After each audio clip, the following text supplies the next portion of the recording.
बढ़िया से पढ़ के आप एग्जाम में 90 प्लस 95 नंबर लाना है बेसिकली आप लोगों को। तो चलो बच्चों तैयार हो पढ़ने के लिए, तो बढ़िया से पढ़ेंगे। अपन ह्यूमन एवोल्यूशन को पढ़ रहे थे, तो चलो बच्चों देखते हैं अभी हम लोग क्या देखेंगे। बेसिकली देखेंगे होमो इरेक्टस के बारे में। बेसिकली होमो इरेक्टस के बारे में जो जानकारी यहाँ पे दी गई है आप लोग एनसीईआरटी के अकॉर्डिंग, तो कहा गया है कि होमो इरेक्टस के बारे में कि first use of fire. Homo erectus basically इसको जावा मैन भी कहा जाता है, या पेकिंग मैन भी कहा जाता है, या हेडलबर्ग मैन भी कहा जाता है उसे। फिर होमो इरेक्टस को तो फर्स्ट यूज ऑफ फायर किया। फिर फॉसिल फ्रॉम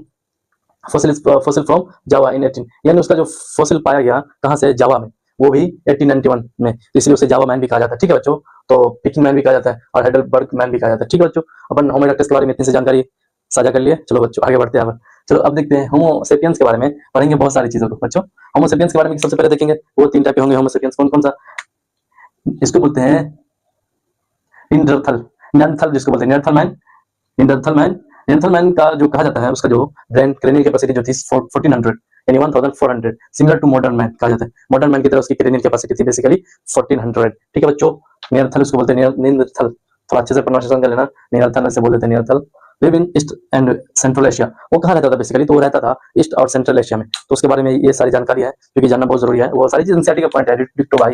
वो रहते थे कहाँ, ईस्ट एंड सेंट्रल एशिया में रहते थे। ठीक है बच्चों, फिर देखते हैं वो 1 लाख टू 14,000 ईयर एगो कहाँ थे वो, लगभग में 1 लाख या 1 लाख टू 14, यानी ऐसे बोलते हैं 1 लाख टू 14,000 ईयर एगो वो रहते थे। उनका मतलब उनके बारे में जानकारी है। फिर देखते हैं रिचुअल थे, बोरियल ऑफ डेड, यानी अपने मुर्दों को दफनाते थे वो, उनके जो डेड हो जाते थे उनके पुरानी में या उनके जो भी, तो उनको क्या करते थे वो लोग दफनाते थे। ठीक है, यूज एनिमल हेड्स, यानी जानवरों के खाल को वो लोग क्या करते थे, यूज करते थे टू प्रोटेक्ट बॉडी। बेसिकली उस टाइम तक वो लोग थोड़ा रिचुअल हो गए थे, मतलब धार्मिक टाइप के हो गए थे, थोड़ा सेंसिटिव, और दिन मतलब दुनिया से उसको और बहुत सारी चीजें लगभग में, तो उसको ये भी हो गया मतलब एहसास हो गया था कि अपन बॉडी को भी ढकना है, मतलब थोड़ा थोड़ा शाई इसके अंदर आ चुकी थी। तो यही है, शाइनेस भी उसके अंदर आ चुकी थी, बॉडी थे 1 लाख टू 14,000 ईयर एगो वो उनका वजूद है बेसिकली, वो पाया जाता है। फिर देखते हैं रिचुअल थे, बॉडी थे, use animal heads to protect body, animal head को यूज करता था प्रोटेक्ट बॉडी के प्रोटेक्शन के लिए। फिर देखते हैं अपन क्रो-मैग्नन के बारे में बेसिकली जानकारी है कि उसका ब्रेन का जो सीसी 1650 सीसी का था, उसका बहुत बड़ा था, फिर मैक्सिमम